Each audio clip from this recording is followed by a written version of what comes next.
By the end of the century, many had settled in Vancouver's Chinatown. The bustling sidewalks make you feel as if you've been transported miraculously to the Far East.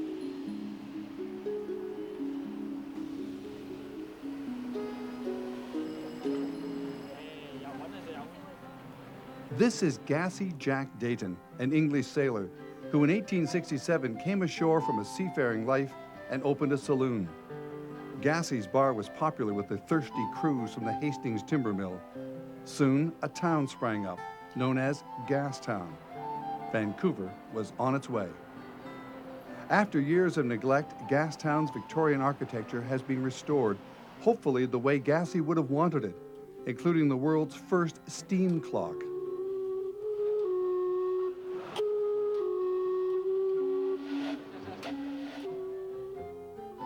High-end shopping is part of the lure of Vancouver's Robson Street.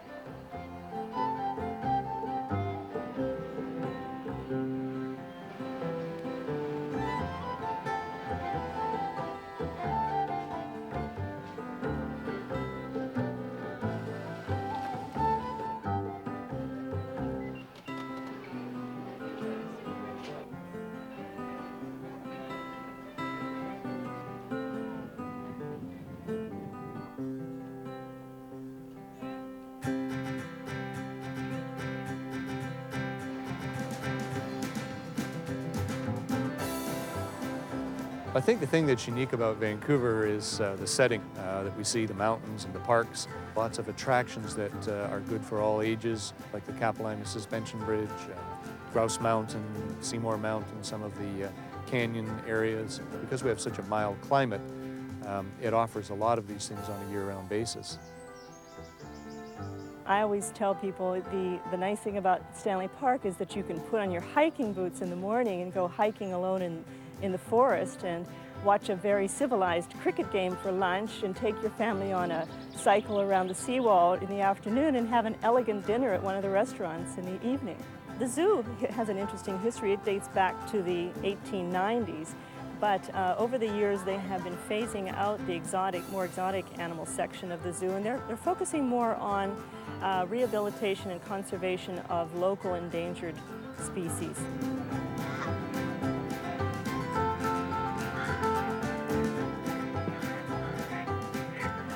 Along with Stanley Park, Capilano Suspension Bridge was the first paid attraction in Vancouver, and it's been in existence since 1889. It wasn't quite the same then. It was built out of rope and cedar planks, and as you can see now, it's much more stable than you can imagine that first bridge was. But what they did is they built the bridge on this side, they lowered it into the canyon, then they had a team of horses on the other side who hauled it up and made it suspend across the canyon. People find it, well, I always say it's a thrill and it's something that they'll never forget. And that I think a lot of people feel quite proud of themselves when they make it across, that they think they really conquered something. The University of British Columbia's renowned Museum of Anthropology is a chance for young Native people to discover their roots. Throughout the Northwest Coast, people thought of the beginning of time as an age when different forms of life were interchangeable and animals could become humans by taking off their skins. And we see signs of these transformations in many of the totem poles and other art forms. And on the Haida pole to the right, you can see the transformation of a cormorant's wing into an arm and a leg, which are clearly human. And there you can see the yews, which are the cormorant feathers. And you can also see the way the bird's beak is carved to conform to the original shape of the log.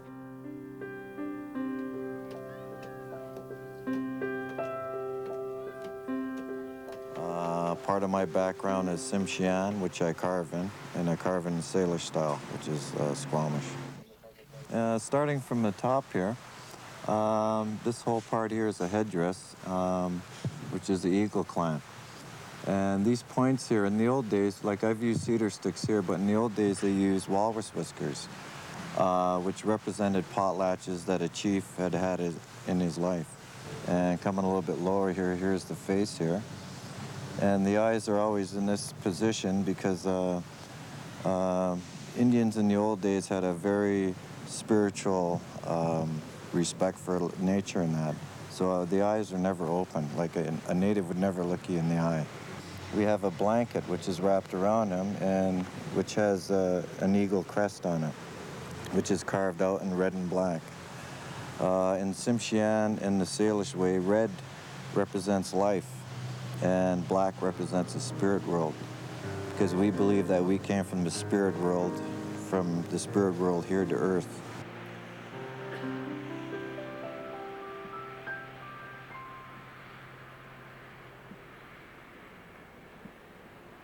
We're the major gateway for all of the trains and motor coaches going to the Canadian Rockies. And then on a more local basis, you can get very quickly to Vancouver Island, Victoria, or up to the Sunshine Coast, or into the northern part of British Columbia through any of the rail routes or highway routes. So we're really the hub for everything that happens in British Columbia.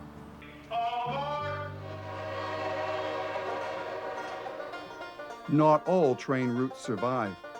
The Whistler Northwind was a luxury rail service that ran from Vancouver to Prince George in the interior of British Columbia.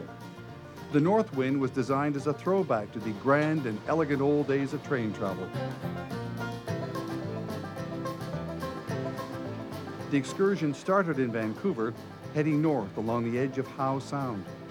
The Whistler Northwind's route followed the old Caribou Wagon Road, built when gold was discovered along the Fraser River. In its day, this feat of engineering was called the eighth wonder of the world.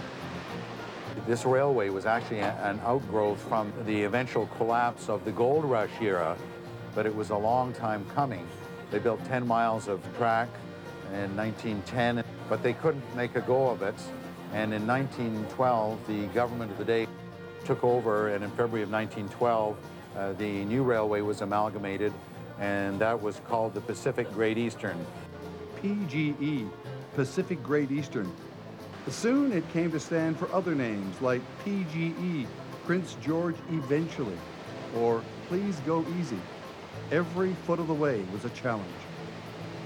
The route climbs from a mere 800 feet to 3,400, always with the train hanging inside the edge of the lip of the canyon. It's absolutely spectacular. At the end of the first day's outing, the train would pass over 60-meter-high Brandywine Falls and then pull into one of the world's best ski destinations, the resort at Whistler.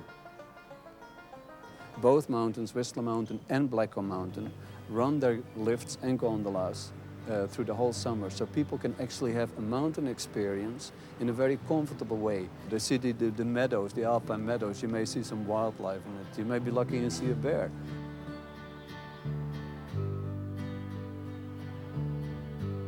For me, the key really is not only that we have got great skiing, great accommodation, but that we very early recognized how important the greenness of the valley is, how important the natural setting of Whistler is, and we managed to preserve that natural setting. Winter skiing, of course, is a great thing. Cross-country skiing, snowmobiling, ice sailing, you name it. Again, all these activities are in Whistler.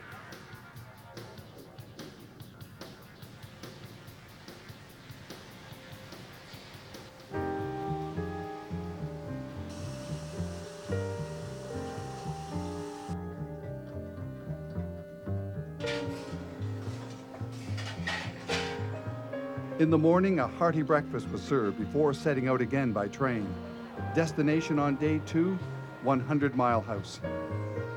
For some passengers, a trip like this would not only be an introduction to Canada, but also an introduction to train travel. This is our first. I've never experienced anything like it. Never. We've had a whole generation of young people who have not experienced the delights of train travel, and they are overwhelmed when they come on board and find that they can take their eyes off the road and not be stuck in a jam and look at the world going by. And believe you me, you can see there is plenty of work to see out here. I consider my generation was the last where it was a regular, everyday part of life.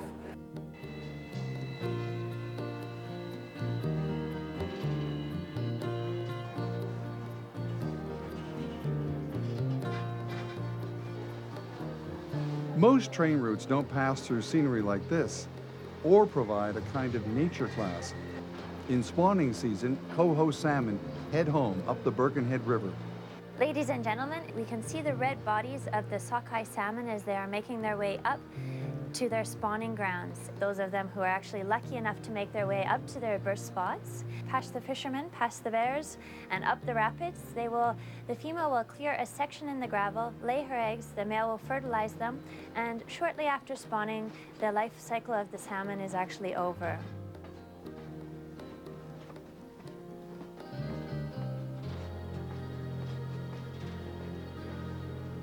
10,000 years ago, Anderson Lake and Seton Lake were just one body of water.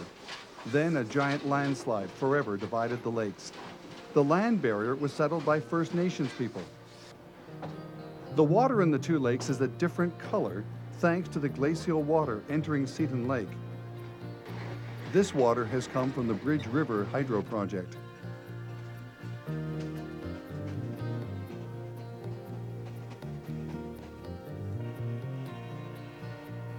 The Caribou Wagon Road was named for John Angus Caribou Cameron, who struck it rich at Williams Creek, but died alone and penniless in 1888. Many American guests on board who were so enthralled, they said, and they volunteered this, that as far as they were concerned, this far outdid the views they managed to get at the Grand Canyons.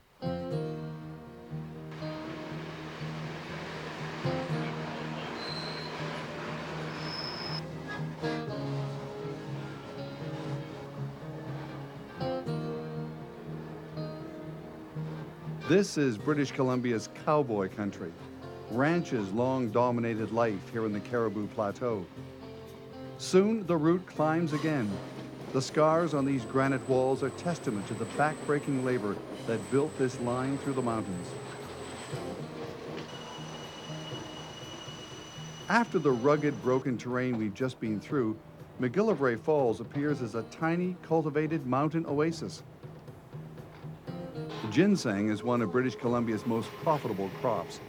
It was discovered in the early 1700s by Jesuit priests, who then began trading it with China. One of the most famous stopovers on the Gold Rush Trail is 100 Mile House, nestled between mountains on British Columbia's interior plateau.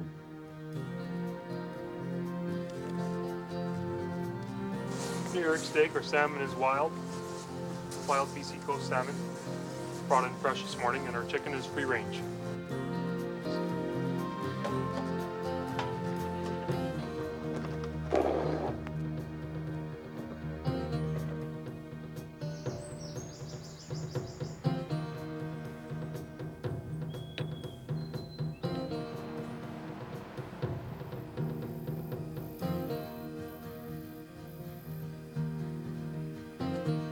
Next day, back on board the train for Prince George, they're serving food again.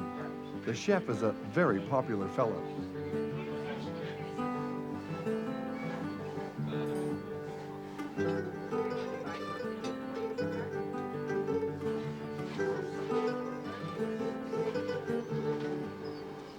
In the pioneering days before the railroad, travel was an enormous challenge.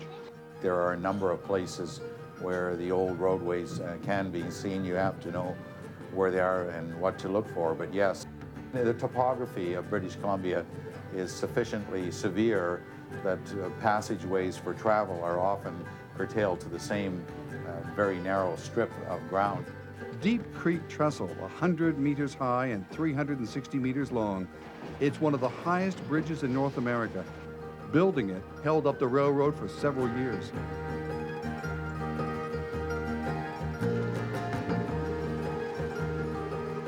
I firmly believe there is a renaissance of train travel on the horizon.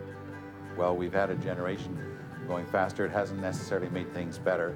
The world is now reaching an environmental crossroads, and it would appear that train travel is going to be one of the answers to reducing these great overruns of automobiles and atmospheric pollution and so on. The Whistler Northwind made the run to Prince George in 3 days, a memorable trip through magnificent landscapes. There are plans to bring back passenger service, hopefully soon. Prince George was founded at the junction of the Nechako and Fraser Rivers in the heart of British Columbia in 1806. After the gold rush, prospectors settled in the town because of the forest industry and because it had become the end of the line for the Grand Trunk Pacific Railroad. A museum celebrates century-old treasures. It's one of our gems. It's made of wood and it was constructed in 1903 and is one of the only original snowplows, Russell snowplows, left in North America. And it was built in a boatyard. You'll notice it has round windows like a ship, and the bow construction of the ship was inverted to build the snowplow. We currently have over 52 pieces of rolling stock and 24 heritage buildings on the site.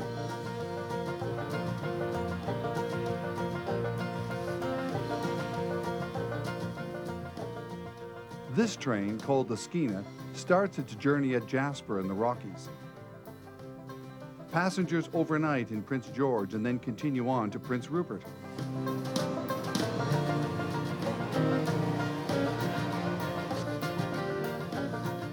Following the route of the Skeena River, the train runs more than 1,000 kilometers westbound through the wilderness of British Columbia. It travels a remarkable route across BC's interior plateau, passing more sawmills than settlements.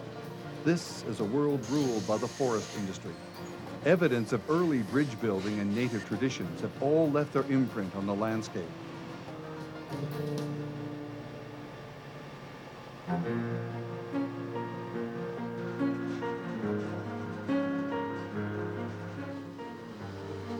The Skeena follows ancient trails blazed by Aboriginals through narrow canyons, broad valleys, and past sculpted mountains on its journey to the Pacific.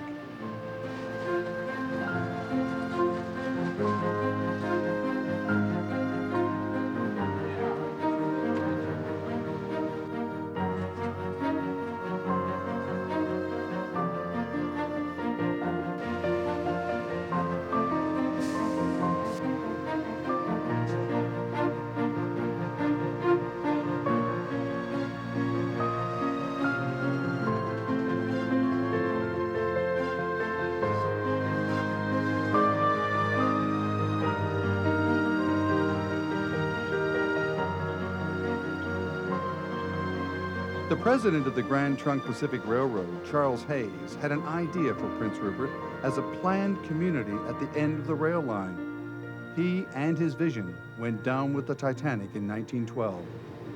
2 years later, the rail line finally reached the coast. Prince Rupert was merely a new name for a site that had seen settlements for some 10,000 years, much of it on display at the Museum of Northern British Columbia. Argillite is a stone found on the Queen Charlotte Islands on Haida Gwaii, carved by the Haida Nation, and it's a spectacular material that is found nowhere else in the world. Well, there's some very vivid imagery in terms of animal figures that are portrayed in the Northwest Coast art, and that stems from a very complicated hierarchical system that uses animals as crest figures.